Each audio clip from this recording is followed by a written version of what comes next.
Então vamos para a palavra do Senhor. Eu quero que você abra comigo o texto bíblico que está lá no Evangelho de Jesus, escrito por Lucas, no capítulo 10, no versículo 38 até o 42. Texto muito conhecido nosso, mas eu quero meditar com você nessa noite, nesse texto, que Deus tem algo para nós.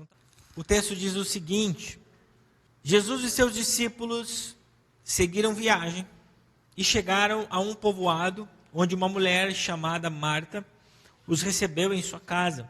Sua irmã, Maria, sentou-se aos pés de Jesus e ouvia o que ele ensinava. Marta, porém, estava ocupada com os seus muitos afazeres. Foi a Jesus e disse: Senhor, não o incomoda que a minha irmã fique aí sentada enquanto eu faço todo o trabalho? Diga-lhe que venha me ajudar. Mas o Senhor respondeu: Marta, Marta, você se preocupa e se inquieta com todos esses detalhes. Apenas uma coisa é necessária. Quanto a Maria, ela fez a escolha certa, e ninguém tomará isso dela. Oremos ao Senhor. Poderoso Deus, essa é a tua palavra, e nessa noite nós nos alegramos por ela, porque ela por si só, na nossa vida, gera vida, Senhor, e vida eterna. Eu clamo a Ti nessa noite que a boa semente do Evangelho, que nós lemos agora, caia em solos férteis, Pai, e que nós tenhamos uma colheita, no mínimo 30 e no máximo 100 por um, em nome de Jesus. Amém? Igreja, diante dessa palavra muito conhecida de nós, até cantamos sobre ela, eu quero tirar uma lição bíblica sobre algo que norteia a nossa vida todos os dias, todos os minutos, todos os instantes, todos os segundos, porque Deus criou a nós com um grande privilégio. Esse privilégio se chama a decisão, se chama a escolha. Nós somos norteados por decisões a todos os instantes na nossa vida. E o texto que nós lemos fala exatamente sobre isso. Então, se nós queremos viver um propósito em nossa vida, propósito espiritual, o propósito de Deus para cada um de nós, são necessárias escolhas. E quando nós falamos de escolhas, é importante nós entender que elas não são sinônimas de intenções. Isto é, decisões são totalmente diferentes de intenções. E muitas vezes o nosso coração ele está carregado de intenções, mas não de decisões. Existe um ditado que diz que de boas intenções o inferno está cheio. E de fato eu entendo que as intenções têm afastado as pessoas de decisões que precisam tomar na sua vida. Intenções são aquilo que pretendemos fazer. Veja que interessante, intenções são aquilo que nós pretendemos fazer, enquanto decisões está relacionado a uma ação. As intenções, elas ficam apenas no campo do planejamento. Elas ficam apenas em pensamentos que nós estamos tendo, em planejamentos que nós estamos fazendo. Isso não é errado. O errado é quando nós só trabalhamos nesse campo e não evoluímos para aquilo que de fato nós precisamos fazer, que está relacionado às decisões que nós precisamos tomar em nossa vida. E para nós alcançarmos a vontade do Senhor, e para nós vivermos essa vontade, nós não podemos viver uma vida de intenções. Nós precisamos viver uma vida de decisões, de tomadas de decisões, mudanças de postura. Então é preciso nós agirmos conforme o querer e conforme a vontade do Senhor para a nossa vida. O que eu quero refletir com vocês através dessa história muito conhecida de Marta e Maria é que nós não podemos viver uma vida de intenções. Mas nós precisamos viver uma vida de atitudes. Nós precisamos viver uma vida onde nós estamos decidindo conforme o querer e conforme a vontade do Senhor. Que nós estamos andando para viver aquilo que Ele tem para nós e vivermos a plenitude da sua vontade. Não podemos mais viver uma vida de achismos, não podemos mais viver uma vida de sentimentos. Nós precisamos ter uma vida onde nós somos posicionados por querer e a vontade do Senhor. Eu entendo que uma das coisas que mais afastam o homem do Senhor são os seus sentimentos. Muitos dizem, eu não faço porque eu não estou sentindo. Você não precisa sentir, você precisa fazer. Você precisa se posicionar segundo o querer e segundo a vontade do Senhor. É uma mudança de mente, é uma metanoia que nós precisamos ter na nossa vida. Por isso que não basta termos intenções. Por isso que não basta apenas planejarmos. Nós precisamos agir conforme o querer e conforme a vontade do Senhor. E diante dessa introdução, e através desses óculos, ou desse olhar, nós vamos falar sobre a história de Marta e Maria. O texto que nós lemos, contando a história dessas duas irmãs, que eram também irmãs de Lázaro, que um pouco mais à frente Jesus iria ressuscitar, mostra-nos um pouco sobre isso. Esse texto que eu li para vocês fala sobre Marta e Maria. Preste muita atenção. E esse texto não fala apenas sobre Marta e Maria, mas fala que elas eram irmãs. Elas tinham um grande grau de parentesco. Elas nasceram, elas conviveram juntas, até aquele exato momento das suas vidas. Então elas tinham um grau ou uma grande possibilidade de ser muito parecidas uma com a outra. Mas mesmo sendo tão parecidas, quem sabe, morando juntas, elas tinham percepções diferentes sobre quem era Jesus. Moravam juntas, viviam juntas, eram parecidas, quem sabe, mas elas tinham uma percepção diferente de quem era Jesus. Isso muito nos ensina que por mais que sejamos uma família na fé, cada um tem uma percepção diferente sobre quem é Jesus.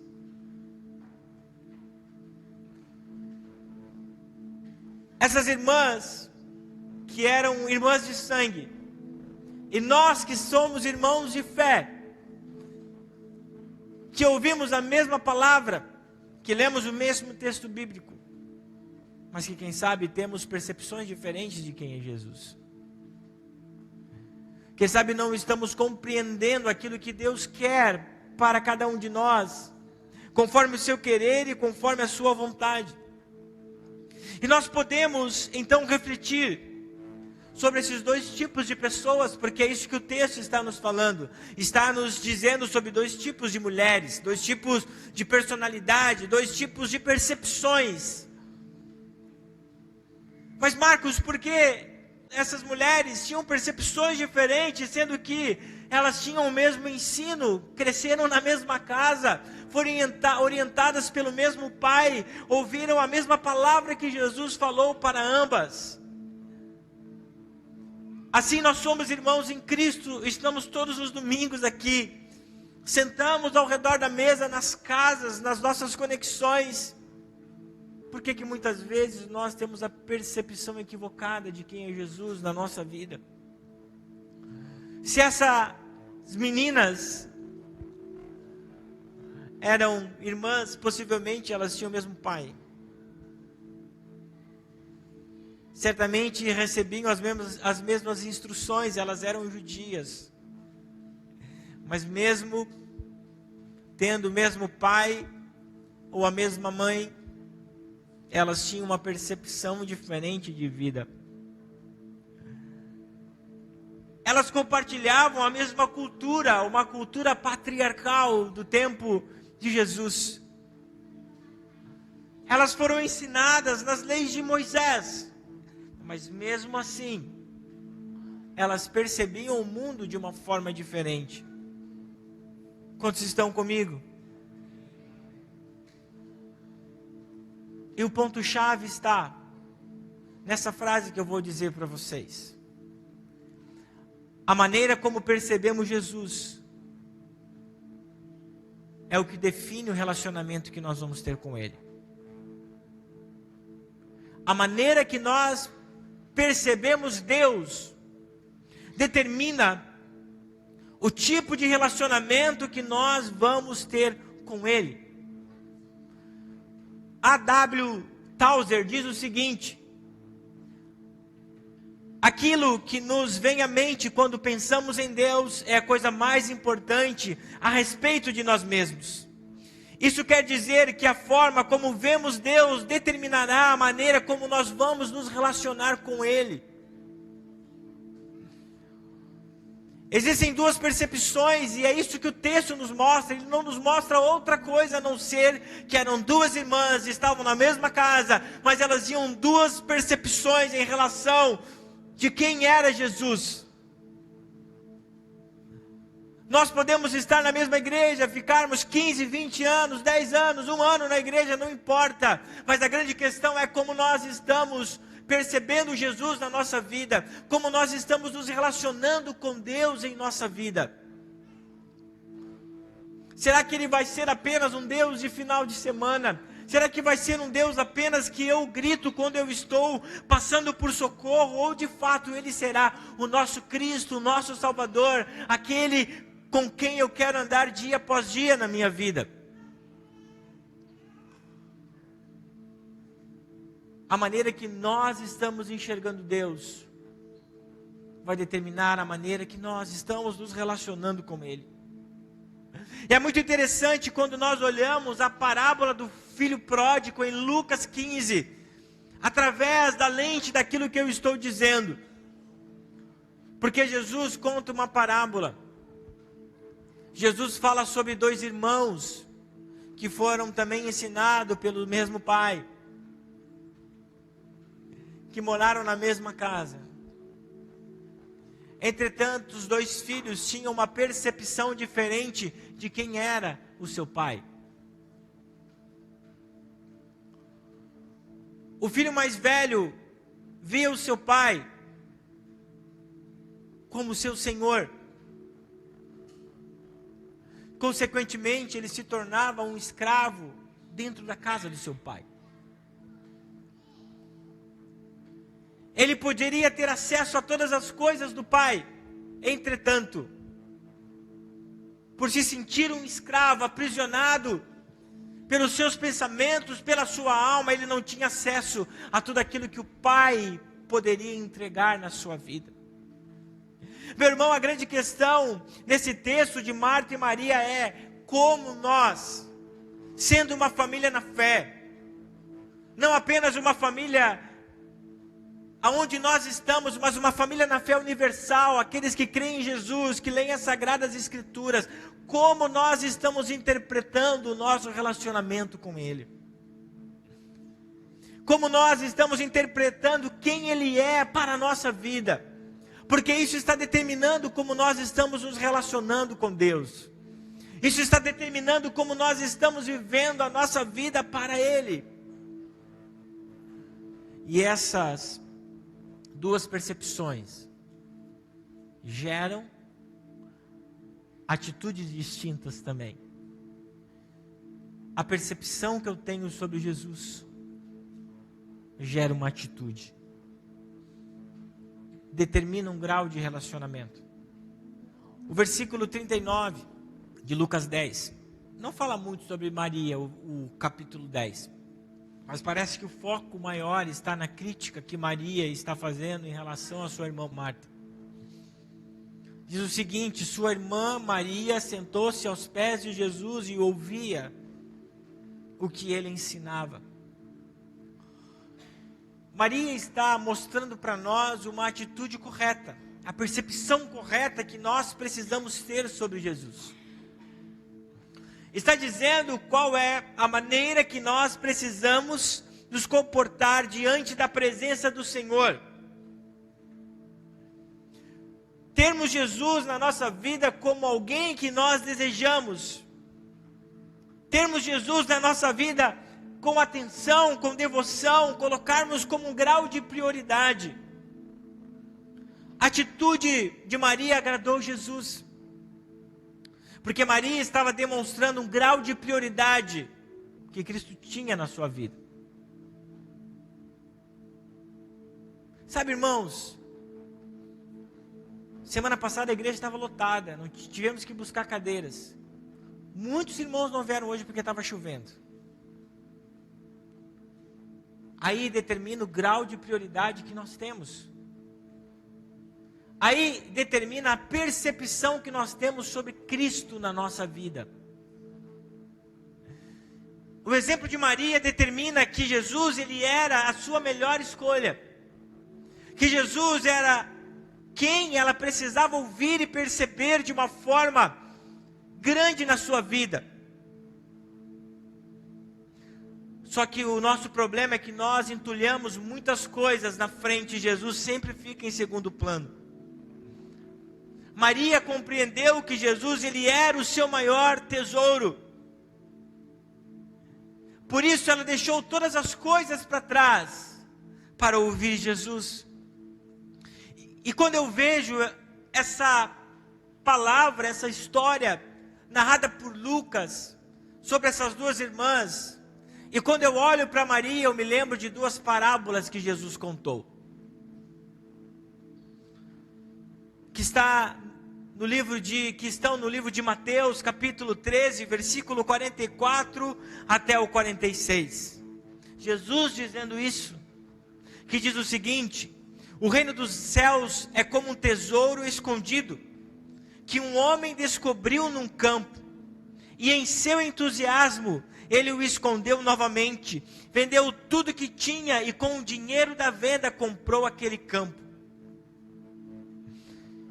O reino dos céus também é como um negociante que procurava pérolas da melhor qualidade. Quando descobriu uma pérola de grande valor, vendeu tudo que tinha e com o dinheiro da venda comprou a tal pérola. Nessas duas parábolas, Jesus revela a realidade daqueles que priorizam o reino de Deus. É Jesus dizendo, não são os apóstolos dizendo, não é a doutrina dos apóstolos, é Jesus dizendo. Contou duas parábolas, duas histórias, duas analogias, para mostrar um homem, primeiro, que cavava tesouros. E ele cavando no seu dia, como fazia certamente todos os dias, cavando, descobriu um grande tesouro. O grande tesouro aqui significa o reino dos céus, significa Jesus. E aquilo foi tão precioso na vida dele que ele cavou de novo e escondeu. Trabalhou, vendeu tudo que tinha, isto é, deixou todas as coisas para trás. Tudo que era mais valioso na vida dele para trás, porque ele entendeu que aquele tesouro que ele encontrou era mais valioso do que todas as coisas. Então ele vendeu tudo aquilo que ele pensava que era valioso. Aí nos lembramos de Paulo: eu ponho por perda todas as coisas pela excelência do conhecimento de Cristo Jesus. Vendeu tudo que era mais valioso da sua vida, porque aquele tesouro era um tesouro que ele entendeu que era mais valioso do que tudo aquilo que ele estava vivendo. É Jesus dizendo que esse homem entendeu o reino dos céus, porque deixou tudo para trás para viver segundo o querer e segundo a vontade do Senhor.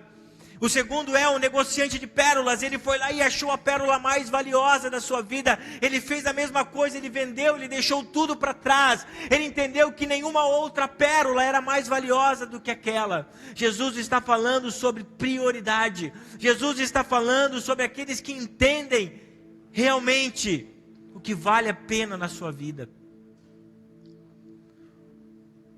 Meus irmãos, nós estamos colocando muitas coisas na frente do Senhor Jesus.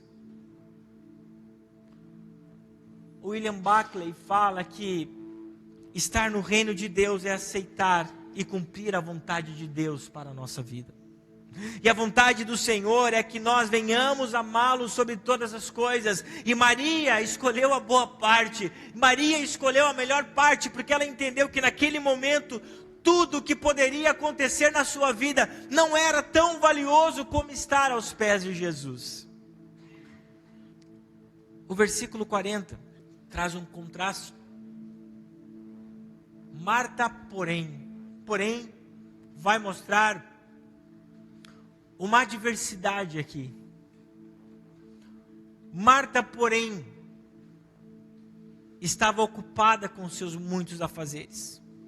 Foi a Jesus e disse: Senhor, não te incomoda que minha irmã fique aí sentada enquanto eu faço todo o trabalho? Diz-lhe que venha me ajudar. Mas o Senhor respondeu: Marta, Marta, você se preocupa e se inquieta com todos esses detalhes. Gente, é tudo uma questão de percepção. Nós não podemos julgar Marta. Ela não estava pecando contra Jesus. Pelo contrário, ela queria dar algo muito bom para Jesus. Mas o texto mostra e revela uma ansiedade na vida de Marta. O grande problema é que nós estamos querendo fazer coisas que Jesus não nos chamou para fazer. E isto é a tônica. Porque Marta queria servir Jesus bem. Sabe quando você convida alguém para ir na sua casa? Você vai fazer o melhor prato, é ou não é? Vai fazer aquilo que você faz de melhor. Você nem sabe se a pessoa gosta daquilo. Quando eu vou na casa de alguém, não que eu seja uma visita ilustre, eu sou igual a todo mundo. Uma vez eu surpreendi o irmão. O que vocês querem comer? Pode ser galinhada com maionese. A esposa dele disse: pastor, ele estava preparado com churrasco. Eu falei: foi mal, mas perguntou o que eu gosto de comer, galinhada com maionese. Sabe qual o grande problema? É que muitas vezes nós somos ansiosos. Estamos fazendo coisas que o Senhor não pediu para nós fazermos. E isso está nos distraindo da sua vontade. Cara, tem dias que Jesus só vai querer um arroz e feijão. Você tem que entregar aquilo que Jesus quer. Nós precisamos apenas entender que devemos estar no centro da vontade do Senhor. Quem sabe Jesus não queria um prato elaborado, ele só queria matar a sua fome, mas ele queria que Marta estivesse ao lado dele, assim como Maria estava. Essa família era tão querida para Jesus que antes da sua crucificação, ali quando eu li para vocês falei sobre o domingo de Ramos, a casa que Jesus passou antes de entrar em Jerusalém, foi na casa de Marta, Maria e Lázaro. Jesus apenas quer estar conosco, igreja. Jesus apenas quer a sua devoção. Marta simboliza a ansiedade. E quando eu olho para Marta, eu me lembrei da igreja de Éfeso. Apocalipse capítulo 2, do versículo 2 até o 4, diz o seguinte: sei de tudo que você faz, vi o seu trabalho árduo, a sua perseverança, sei que não tolera os perversos, examinou as pretensões dos que dizem apóstolo, mas não são, e descobriu que são mentirosos, sofreu em meu nome com paciência, sem desistir. Cara, essa igreja era incrível. Ela combatia o pecado, combatia os falsos apóstolos, combatia os falsos mestres, combatia os nicolaítas, que eram perversos dentro da igreja. Você vai olhar e dizer: uau, eles estão fazendo o que o Senhor quer. Mas o versículo mostra: contudo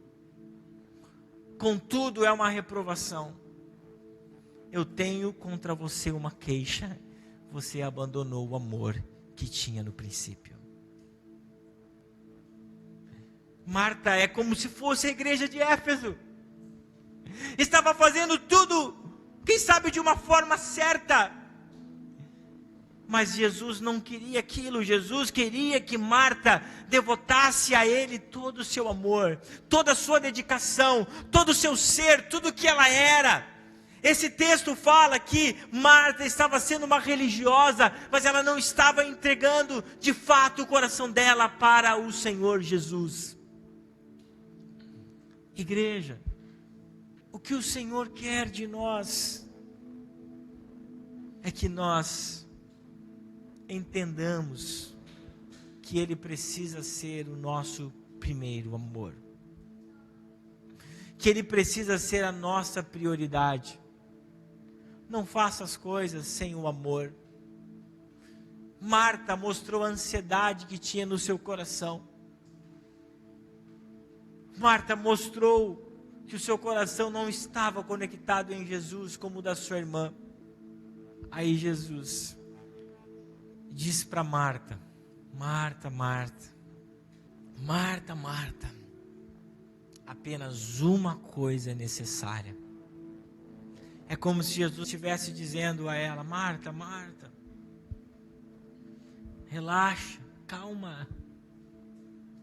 Você está fazendo tudo errado. Você está fazendo um monte de coisa que não é para você fazer. Apenas uma coisa é necessária. E Jesus fala o que é necessário.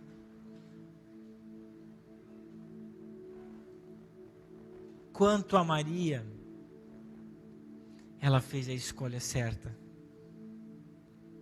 E ninguém pode tirar isso dela. Jesus está dizendo para Marta e para nós que apenas uma coisa é necessária na nossa vida: que nós estejamos no centro da vontade do Senhor. Não tão preocupados com aquilo que não é para nós nos preocuparmos. Isso se chama ansiedade. Marta estava com excesso do futuro. E para minha conclusão, o pessoal já pode vir. Eu faço a conexão com a introdução que eu trouxe a vocês.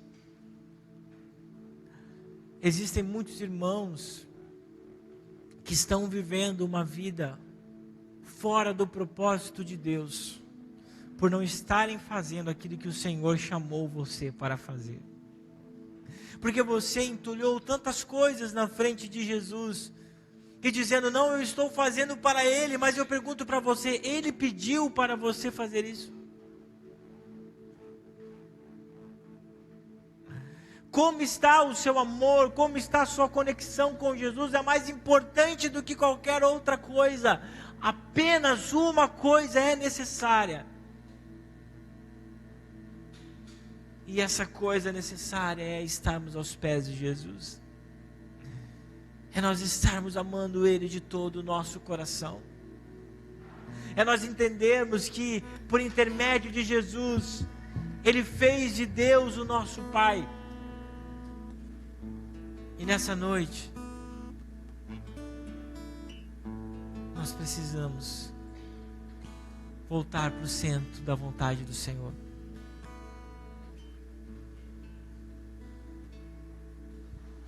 Vamos nos colocar em pé. Eu quero que você pergunte para o Senhor nessa noite: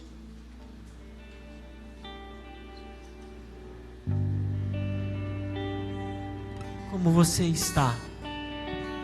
Você está fazendo o que Ele quer que você faça?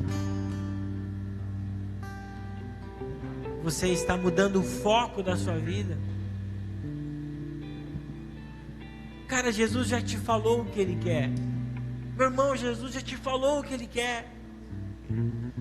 O problema está na sua percepção. A sua percepção está errada. Jesus, Ele quer que nós estejamos aos seus pés. Jesus quer que nós estejamos vivendo para o seu querer e para a sua vontade. Vamos ter a mesma percepção de Jesus em nossa vida, irmãos. Vamos amar Jesus de todo o nosso coração. Vamos compreender que Ele é o nosso maior valor, o nosso maior tesouro. Quem sabe existem coisas que você tem que deixar para trás, para que você possa desfrutar dessa pérola de grande valor que é Jesus. Faça assim nessa noite. Faça assim nessa noite. Ore ao Senhor. Ore ao Senhor.